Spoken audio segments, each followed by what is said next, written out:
is Jenna, and it is a great pleasure to present our mother, Adenah Bayoh, for the induction into the PINNACLE Society at FDU.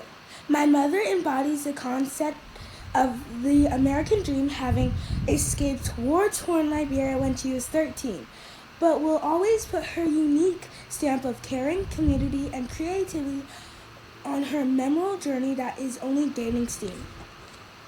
My mother's journey from refugee to CEO, business owner, and community activist and leader is inspiring. But those who know my mother best know that she is the most comfortable being in service to others. My father cites the following words as best summarizing her: authentic, humble, generous, and respecting of herself and others. He notes that she continuously embodies love and charity and is a stickler for gratitude. He notes that Adenah is an incredible listener and a great source of wisdom.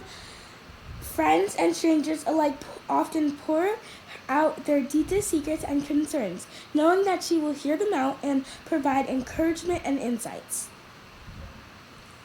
Our family friend Levy Brooks says that Adenah is a force who finds the balance between being exceptional for others and driving commercial value for her community. Levy shares a story that gets at the core of my mother's heart. Adenah was on the phone with a developer who was sharing construction delays on one of her projects, which made her greatly dissatisfied. When I asked her how much she was at risk to lose from the delay, Adenah responded, "It's not about the loss. It's about the fact that we will be disappointing one of my tenants who is badly in need of a place to live." Adenah's friends and family think that FDU made a huge impression upon the person she is today. As Levy said, FDU is part of Adenah's story that has helped her realize her aspirations. Adenah, in turn, is someone who can help FDU realize its vision for developing students that will change the world. Students that lead and prosper in the global marketplace of ideas, commerce, and culture. I know my mother is very grateful to FDU for what she received from the university. Her time there got her started on the path to entrepreneurship. It also gave her lifelong friends that have given wonderful support to her over the years. That support has been reciprocated back to many times over in her role as business and community leader. Said her friend BS'01, Adenah's main characteristic is the want and the will to do good. The lens in which she lives her life is to have a positive and meaningful impact in everything she involves her life in both subtle and non-subtle ways. When Adenah walks into a room, you feel this aura of good entering the space. My mother has been an inspiration to a great deal of people in her business ventures, in her community, but most of all to her family. I am proud to call her my mother and honored to welcome her into the PINNACLE Society.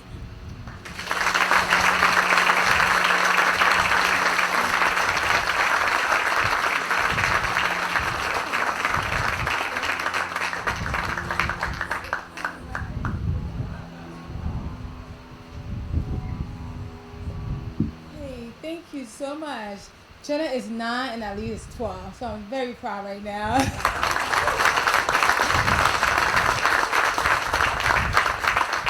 Great job, guys. Very proud of you. Proud mama right here, right now.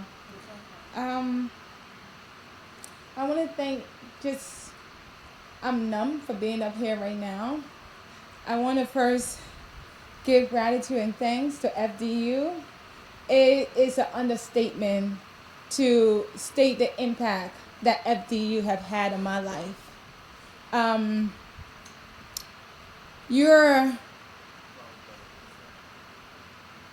You are looking at someone that story is only possible.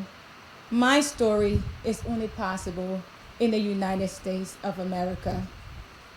I am someone that is from a place where to today there is no drinking water. I am from a place where there are thousands of Adenah, but opportunities are very limited. So I'm grateful and I'm very, very, very, very mindful of what I represent. I want to thank my father, Kingsley, that wonderful man standing over there right now.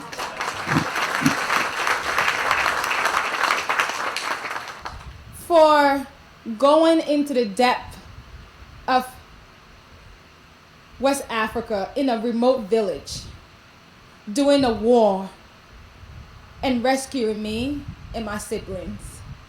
I don't want to cry, such a beautiful makeup job. Why? Dad, I want to thank you. The 13-year-old Adenah, actually the 7-year-old Adenah, want to thank you for rescuing me. When my dad went to Africa, there was no internet at the time readily available. There were no phones. There were nothing that would remotely tell him where we're at. And he had been to like 4 or 5 different villages just looking for us. We had escaped Liberia and went to Sierra Leone. And it was just, let me try this village, let me try that village. Someone said they're here, someone said they're there. And we finally connected. And when my dad saw me, I was actually coming from another village with goods on my head, because from a tender age of 8 years old, I've always been selling something.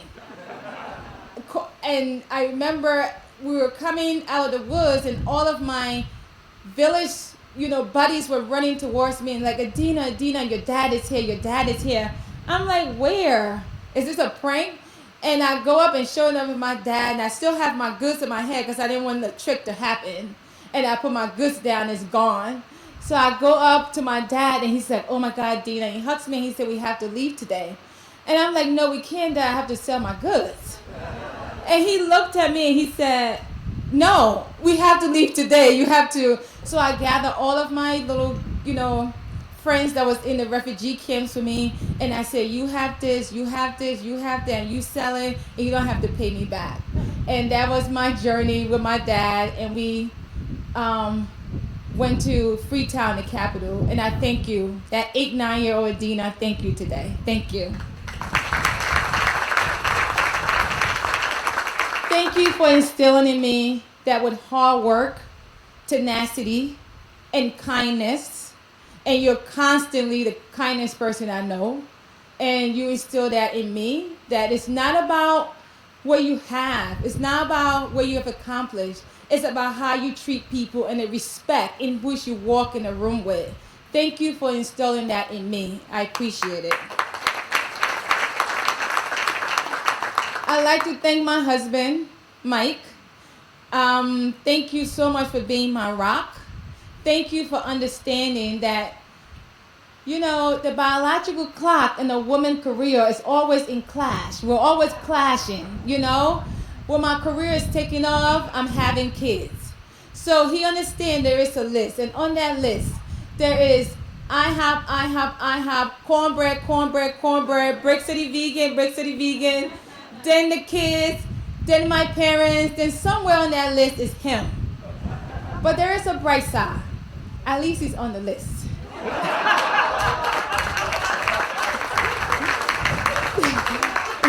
Thank you for being that guy that I tell people all the time that to be a successful woman in anything that you do, you need a feminist as a husband. You need someone that believes in equal rights. You need someone that don't expect the house chores to only be yours. And thank you for just always championing me and encouraging me to just go ahead and foster the things that are meaningful to me. And that's anything that my heart desire. You always say to me that through hard work, I can accomplish anything, and you've never, ever stopped me from accomplishing my goals. Thank you so much.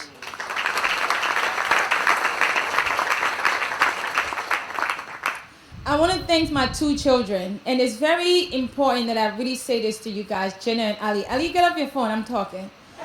It's so important for me to say this to you guys. I want to thank you guys for being self-sufficient. Because oftentimes, as you can imagine, we're having almost 280 employees and having 8 restaurants. I'm gone a lot. And I want to thank you guys for being real adults at 9 years old and 12 years old, for, working in the business. Jenna, work at Brick City Vegan, Ali work at Cornbread, and understanding that we all have to work and we all have to contribute to the household chores and contribute to the community that we're all part of. And that to whom so much is given, so much is expected. And I want to thank you guys for sharing your mommy with every community event, with every award ceremony that I drag you guys to. Thank you guys for showing up and being proud kids, I really appreciate that. And just your maturity alone, I'm grateful for that. I'm proud and honored to have been your mother. Thank you.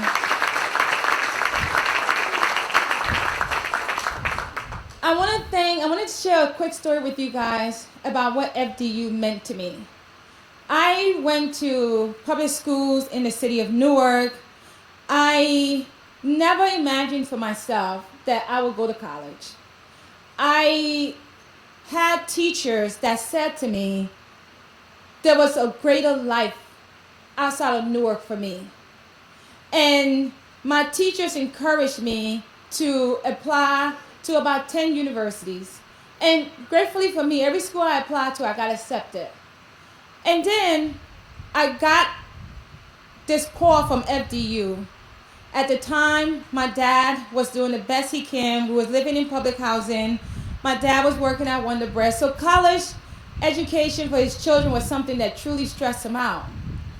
I got the call from FDU that because I was the first in my family to be going to college, I got accepted in something called an EOF program.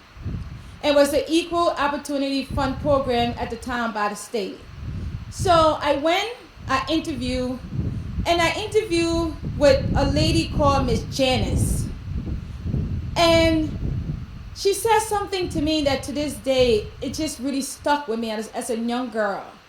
She said to me, this program is made for people like yourself, that from your transcript, you have put in the hard work, and now you just need the help to make a difference in your life. And I sat there and I wondered, what did she mean, a difference in my life? What she meant was, having a college education for my background was going to open so many doors for me, was going to take me to so many heights that clearly from the community I came from weren't able to do that. And for the lack of money my family didn't have, FDU stepped in and filled in the gap. And I was able to go to FDU for 4 years and pay very minimal tuition because of the EOF program. I'm very grateful. I won't be who I am today without Philly Dickinson University. And I want to thank you guys. Thank you so much for creating a space for every income to function at the TNET campus. And it was a lot of us in that program. And we all made it through because we was given a leg up. And that's exactly what I am always questioning myself with, about the generosity of others in my life and how I show up for my communities and the people that have shown up for me. When the pandemic hit, at the time, we had about 7 restaurants and we were shut down. And I remember saying to myself, most of my employees are tip employees. If we close down the restaurants, where are they going to get anything to feed their families? The answer was nowhere. Because at the time, nobody knew what was happening and where to turn. I made a very painful decision. Painful, my accountant would say I was crazy, but to continue paying my employees, even whether they work or not, until we can all figure out what the pandemic was going to do. I was able to carry my employees for about a month of salary, whether they work or not. And that was able to, until PPP was even thought about. This was before any governmental supplement came in. We did that. And then the schools got shut down. And I started saying to myself, I was a child that depended greatly on school lunches. If there's no school, where are kids going to eat? So we opened up our restaurants to the community. We said, come in. We were preparing meals. So I was like, listen, you're getting paid, you're not working, you better come here and make some meals so we could feed the community. That was my pitch. And little did I know it wasn't even a fight. My team showed up. And we gave out about 10,000 pancakes within about a 30-day span. For anyone that came to our restaurant, customer or not, you just show up and we fed you.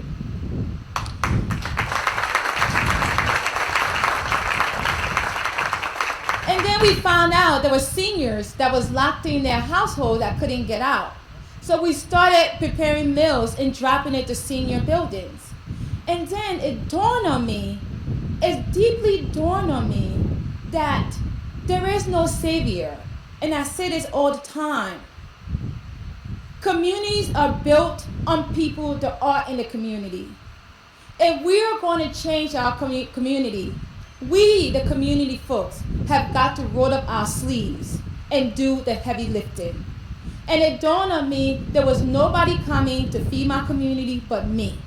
There was nobody coming in a timely manner to support and pay my employees but me. There was nobody coming to feed the seniors but me. And I did that because once upon a time, that same community has showed up for me before. And I did it with honor and pride. Thank you for honoring me here today.